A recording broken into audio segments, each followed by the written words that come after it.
بسم اللہ الرحمن الرحیم۔ السلام علیکم۔ کیسے ہیں آپ سب لوگ؟ امید کرتی ہوں ٹھیک ہوں گے۔ آج ہم آپ کو بیان سنواتے ہیں رضا ثاقب مصطفی صاحب کا۔ ٹاپک ہے جوانی کی توبہ۔ یہ بیان سننے کے بعد ہزاروں دل بدل چکے ہیں۔ آپ بھی بیان کو مکمل سنیں اور دوستوں سے شیئر کریں۔ شکریہ۔ خوش نصیب کون ہے جو جوانی میں توبہ کرتے ہیں؟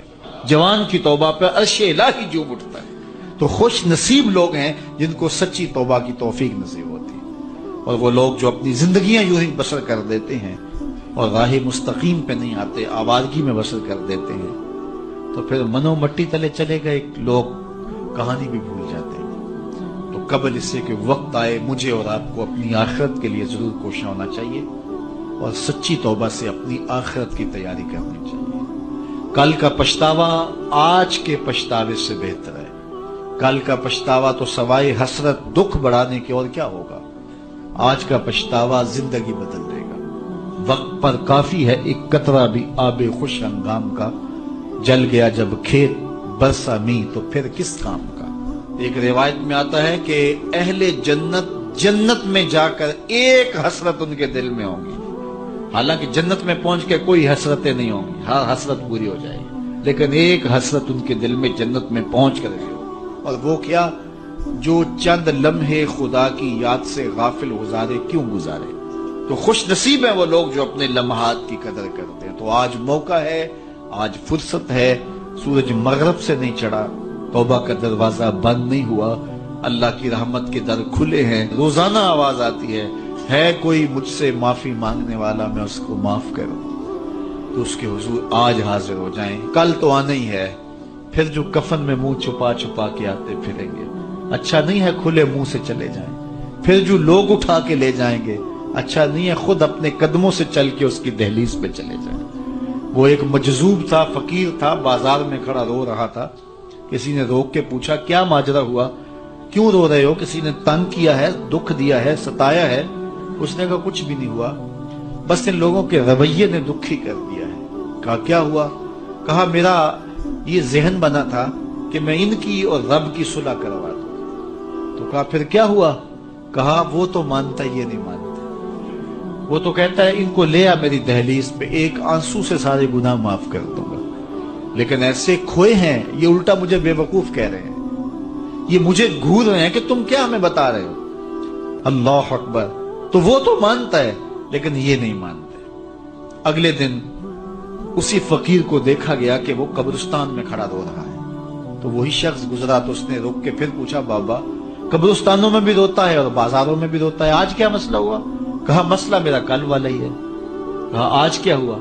کہا کل ان سے مایوس ہوا تو پھر آج ادھر نکل آیا، اور آج میرا پروگرام بنا کہ چلو ان کی اور رب کی صلح کروا دو۔ تو کہا آج کیا رکاوٹ ہے؟ کہا آج یہ مانتے ہیں وہ نہیں مانتا۔ تو قبل اس سے کہ ادھر سے انکار ہو جائے کہ اب وقت بیت گیا، اب تم نے وہ وقت گنوا دیا، ہم نے بڑی مہلت دی تھی تمہیں، ڈوبتا سورج تمہیں روز کوئی پیغام دیتا تھا، اٹھتے ہوئے جنازے تمہیں روز کچھ کہتے تھے، بڑھاپا تمہیں آوازیں دیتا تھا، تم چلتے تو ٹھوکریں لگتی تھی، یہ ٹھوکریں تمہیں کچھ کہتی تھی، لیکن تم نے کسی بات پہ غور نہ کیا، اور لمبی زندگی کی امید پر تم نے مالک کی دہلیز کو چھوڑے رکھا، اب تمہارے لیے کوئی راستہ باقی نہیں بچا۔ تو قبل اس سے کہ وہ وقت آئے کوئی حجت باقی نہ رہے، زندگی کے جو 4 دن مجھے آپ کو میسر ہیں، ہم اللہ کے حضور سچی توبہ کریں۔ توبہ کی شرائط 3 ہیں۔ پہلی شرط یہ ہے کہ جو گناہ کیا ہے اس پر ندامت، دوسرا یہ ہے کہ اس کو ترک کرنے کا پختہ عزم مصمم، اور تیسری چیز یہ ہے کہ آئندہ اس کو کبھی بھی نہیں کروں گا۔ اگر یہ 3 شرطوں کے ساتھ کوئی اللہ کے حضور حاضر ہو جاتا ہے تو وہ سچی توبہ ہے۔ لیکن محض کسی مجلس کے اندر توبہ توبہ پکار اٹھے، جس طرح وہ گاڑی والا ایکسیڈنٹ دیکھتا ہے تو رکتا ہے، 5 لاشیں گری ہوئی ہیں تو وہ ٹیپ بھی بند کر دیتا ہے، سارے بس والے توبہ توبہ پکارنے لگ جاتے ہیں، 1.5 کلومیٹر کے بعد پھر دوبارہ وہ بٹن دبا دیتا ہے، اور پھر وہی گانے اور وہی غلیظ چیزیں، اور پھر معمول کی زندگی۔ ایسی توبہ نہیں ہے۔ توبہ یہ ہے کہ ما قبل کہ جو اعمال ہیں ان سے ندامت پیدا ہو اور ان کو ترک کر دیا جائے، اور آئندہ عزم مسمم رکھا جائے تو اللہ تعالیٰ جل شانہ سچی توبہ کو قبول کرتا ہے اور پھر توبہ کرنے والے کے ما قبل کے سارے گناہ مٹا کے نیکیوں میں تبدیل کر دیتا ہے۔ اللہ جل شانہ مجھے بھی آپ کو بھی سچی توبہ کی توفیق سے مالا مال فرمائے اور زندگی کی ایک ایک ساتھ اپنے دین کے لیے گزارنے کی۔ حضور علیہ السلام نے ارشاد فرمایا میرے دوستوں میں سب سے قابل رشک دوست وہ ہے کہ جس کا سامان دنیا تھوڑا ہے اور نمازیں زیادہ ہیں، اور پھر ارشاد فرمایا جب وہ چلتا ہے تو اس کی طرف اشارے بھی نہیں ہوتے، یعنی وہ اتنا معروف نہیں ہے کہ وہ گزر رہا ہو تو لوگ کہیں یہ فلاں جا رہا ہے فلاں جا رہا ہے۔ اور پھر حضور علیہ السلام نے اپنے ہاتھ سے وَنَقَدَ بِيَدِهِ، حضور نے ایسے چٹکی بجائی اور فرمایا اس کو موت بھی ایسے ہی آئی، موت بھی اس کو ایسے ہی آئی۔ اور پھر حضور نے آگے ارشاد فرمایا قلت بواکی ہے، اس کو رونے والے بھی تھوڑے ہی تھے، بہت زیادہ رونے والے نہیں تھے۔ فرمایا میرے دوستوں میں قابل رشک دوست دیکھنا ہو تو یہ ہے اس کا جنازہ جا رہا۔ اللہ اکبر، یہ دنیا پہ آئے، ایک کونے کھجرے میں زندگی کاٹ دی، رزق حلال کمایا، معاشرے میں کوئی اتنی پہچان بھی نہیں بنی، بس آئے، بس زیادہ وقت مسجد میں گزرا، سجدے کثرت کے ساتھ تھے، حقوق العباد کا خیال رکھا، کسی کو دکھ نہیں دیا اور اپنی زندگی گزار دی۔ مرے تو زیادہ لوگوں کو پتہ ہی نہیں چلا، اس کی کسی کو کمی محسوس نہیں ہوئی، اس لیے کہ معاشرے کے اندر وہ ایسا ہی نہیں تھا۔ لا یشار الیہ الناس، لوگ اس کی طرف اشارہ نہیں کیا کرتے تھے کہ یہ فلاں ہے یہ فلاں ہے، اس کا تذکرہ نہیں کیا جاتا تھا، نہ کسی شادی میں بلایا جاتا تھا، نہ کسی ولیمے میں بلایا جاتا تھا۔ معاشرے میں ایک گمنام زندگی تھی، لیکن سجدے اس کے زیادہ تھے، نمازیں اس کی زیادہ تھی، قلت بواکی ہے، اور زندگی کے بکھیڑے بھی زیادہ نہیں تھے، گیا تو رونے والے بھی بہت ہی تھوڑے تھے۔ تو فرمایا میرے دوستوں میں قابل رشک دوست دیکھنا ہے تو یہ اس کا جنازہ جا رہا ہے، چونکہ جتنا وزن تھوڑا ہوگا، جتنا بھار کم ہوگا، اتنا سفر آسان ہوگا۔ تو ہماری زندگی آخرت کے لیے گزرنی چاہیے اور ہم اتنا بوجھ نہ بنائیں کہ جو ہمارے لیے اٹھانا مشکل ہو جائے۔ تو ہم اپنی ساری زندگی مرتب کریں، منظم کریں، ہم فالح بن جائیں۔ اور قرآن نے فلاح کی منزل بیان کرتے ہوئے پہلی چیز بیان فرمائی سورہ بقرہ میں کہ جس کے پاس ایمان کی دولت ہے، کیونکہ اس دنیا پر سب سے بڑی دولت جو ہمیں دی گئی ہے وہ دولت ایمان ہے، اور آخرت میں سب سے بڑی دولت جو عطا کی جائے گی بندہ مومن کو وہ اللہ کا دیدار ہوگا۔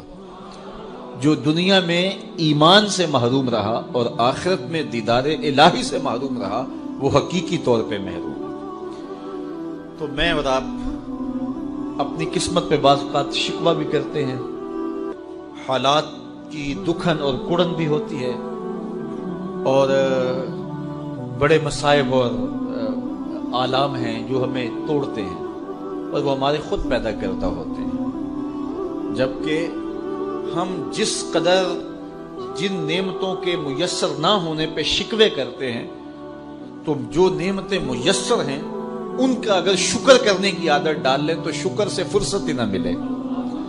تو جب شکر سے فرصت نہیں ملے گی تو پھر شکوے کی تلخی تنگ نہیں کرے گی۔ تو اللہ تعالیٰ نے یہ کتنی بڑی دولت دی ہے کہ ہم ایمان کی بہاروں سے مالا مال ہیں، اور یہ میرا اور آپ کا کوئی کمال نہیں ہے، یہ محض اللہ تعالیٰ کی کرم نوازی ہے کہ ہمیں ایسے ماحول میں پیدا کر دیا۔ ہماری ماں بھی حضور کا نام لیتی تھی، ہمارا باپ بھی حضور کا نام لیتا تھا۔ علامہ اقبال کہتے ہیں، تشریف رکھیں، علامہ اقبال کہتے ہیں نام تو از پدرا موختم، حضور میں آپ کا نام اپنے باپ سے سنا ہے، میں نے اپنے باپ سے آپ کا نام سنا ہے۔ تو یہ ہمیں جو نصیب ہو گیا اس پر اللہ کا شکر کریں۔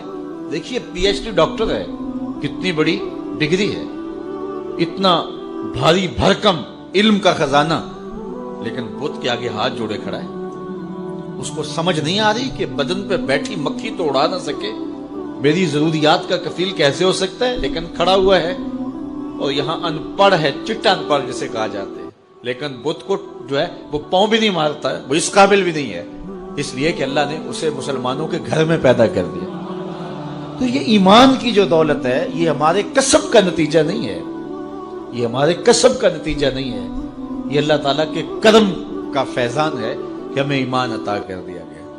تو ساری زندگی بھی ہم اس کا شکر ادا کرتے رہیں، تو اس کا شکر ادا نہ ہو اور ایمان کی جو مٹھاس ہے یہ دولت ہمیں جو مل گئی ہے، اس کا جو سرور ہے، اس کی جو لذت ہے، ساری زندگی اسی لذت میں گزار دیں کہ اللہ نے ایمان کی دولت نصیب فرمائی۔ باقی جو نہیں ہے، میں کہتا ہوں جو میسر میں نہیں ہے، اس کی تلخیاں مٹانی ہو تو صرف ایک حدیث سے ساری تلخیاں ختم کی جا سکتی ہیں۔ میں پہلے بھی آپ کو سنا چکا ہوں، صرف ایک حدیث، ہمارے پاس یہ نہیں ہے، یہ نہیں ہے، یہ نہیں ہے، یہ نہیں، کتنی تلخیاں، ہمسایوں کے پاس یہ ہے، شریکوں کے پاس یہ ہے، فلاں کے پاس یہ ہے، کتنی تلخیاں۔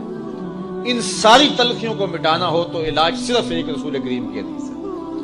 حضور نے ارشاد فرمایا، جو اللہ کے دیے گئے تھوڑے رزق پہ راضی ہو گیا، اللہ قیامت کے دن اس کے تھوڑے عملوں پہ راضی ہو جائے گا۔ چل بندے موج کر، تو میرے تھوڑے پہ راضی ہو گیا تھا، میں تیرے تھوڑے عملوں پہ راضی ہو گیا۔ اب جتنی بھی محرومیاں ہوں، ساری تلخیوں کو مٹانا ہو تو یہ صرف ایک حدیث ہی کافی ہے، اور زندگی کی جتنی بھی خوشیاں ہوں وہ حاصل کرنی ہو تو یہ تصور ہی کافی ہے کہ میں مسلمان ہوں، میں ایمان والا ہوں۔ بڑے بڑے سائنسدانوں کو اسلام نہ مل سکا، بڑے بڑے جنہوں نے دنیا کو بڑا کچھ دیا اور زمانے پہ ان کا نام ہے، علم و دانش، ان پہ فخر کرتے ہیں، لیکن یہ دولت اسے نہیں دی گئی۔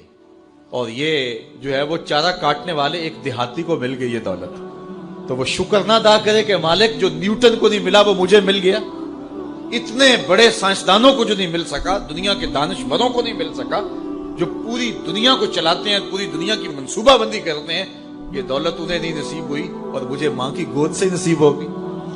تو یہ تصور ہی نحال کر دیتا ہے کہ مجھے ایمان کی دولت نصیب ہوئی۔